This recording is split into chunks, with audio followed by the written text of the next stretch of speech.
Hi friends, welcome to Maha Cook House. இன்னைக்கு என்ன recipe பார்க்க போறோம்னா டீ கடை ஸ்டைல்ல வாழைக்காய் பஜ்ஜி எப்படி பண்றதுன்னு பார்க்கலாம். இது டீ கூட வச்சு சாப்பிடலாம். தேங்காய் சட்னி கூட வச்சு சாப்பிடலாம். கண்டிப்பா இத ட்ரை பண்ணி பாருங்க. வாழைக்காய் பஜ்ஜி செய்யிறதுக்கு 2 வாழைக்காய் பெரிய சைஸ்ல எடுத்துர்க்கேன். இப்போ வாழைக்காயை காம்பு பகுதியில கட் பண்ணி எடுத்துடலாம்.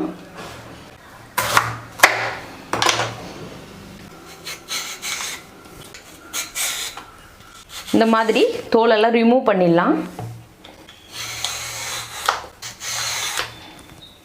பாருங்க இந்த மாதிரி எல்லா தோலையும் சீவி எடுத்துடலாம். முழுமையா தோல் சீவணும்னு அவசியம் இல்லைங்க. இந்த மாதிரி சீவி எடுத்தா போதும். இப்போ வாழைக்காய் இந்த மாதிரி ரெண்டா கட் பண்ணிக்கலாம். இப்போ இந்த மாதிரி காய் சீவுற கட்டையை வச்சு ஸ்லைஸ் பண்ணிக்கலாம். பாருங்க வாழைக்காயை இந்த மாதிரி ஸ்லைஸ் பண்ணி எடுத்துக்கோங்க.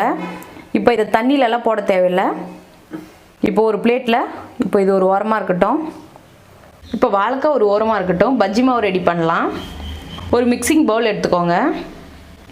மிக்சிங் பவுல்ல 1 கப் அளவு கடலை மாவு சேர்த்துக்கோங்க.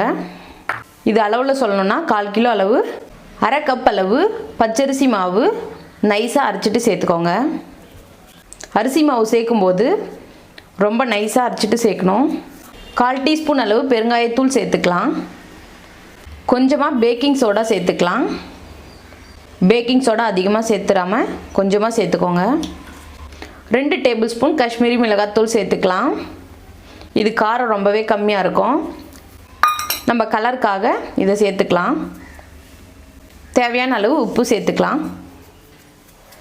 சேர்த்துட்டு இப்போ இத நல்லா mix பண்ணி விட்டுக்கலாம்.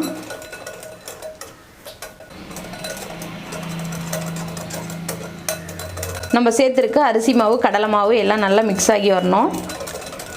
இப்போ இதல கொஞ்சமா தண்ணி சேர்த்து mix பண்ணி விட்டுக்கலாம்.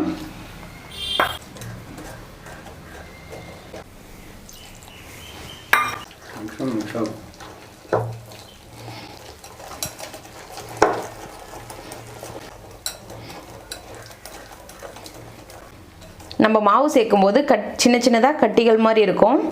அதெல்லாம் இல்லாம நல்லா இந்த மாதிரி கலந்து விட்டுக்கோங்க. பாருங்க மாவை ரொம்ப தண்ணியாவோ இல்ல கெட்டியாவோ கரைச்சிர கூடாது. பாருங்க இதுதான் கரெக்ட்டான கன்சிஸ்டன்சி. இப்போ நம்ம mix பண்ணி வச்சிருக்க மாவு அப்படியே இருக்கட்டும். ஒரு கடாயில எண்ணெய் சூடுபடுத்திக்கலாம். பாருங்க எண்ணெய் சூடாயிடுச்சு. இப்போ நம்ம வெட்டி வச்சிருக்க வாழைக்காயை பஜ்ஜி மாவுல டிப் பண்ணி சேர்த்துக்கலாம்.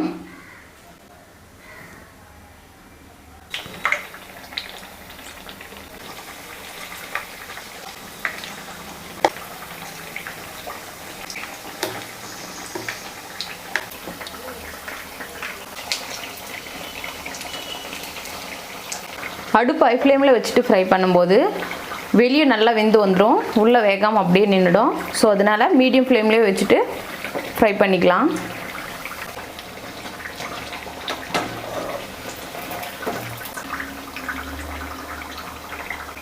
அவ்வளவுதாங்க வாழைக்காய் பஜ்ஜி நல்லா பொசு பொசுன்னு எண்ணெய் குடிக்காம சூப்பரா தயாராயிடுச்சு. அவ்வளவுதாங்க டீ கடை ஸ்டைல்ல வாழைக்காய் பஜ்ஜி ரொம்பவே சூப்பரா தயாராயிடுச்சு. இத தேங்காய் சட்னி கூட வச்சு சர்வ் பண்ணலாம்.